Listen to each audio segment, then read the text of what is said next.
How to turn off scene status on Viber. Let's get started. First, you have to update your Viber app to its latest version. For that, launch your Play Store or App Store. At the very top, you'll see the search box. Either type in the app name Viber and search for it. After app appears, at the right corner of it, you will find the option of Open or Update. If you find the option of Update, just click on it and update the app to its latest version. Once completion of update process, launch it. Now at the bottom, you want to find different options. Go ahead and click on the option of More. Now navigate to the option of Settings. Now head towards the option of Privacy.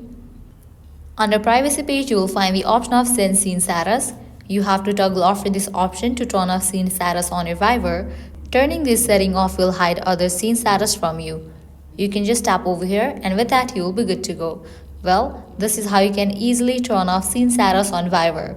At the end, if you guys find this video helpful, don't forget to like, share and subscribe to our channel. Thank you.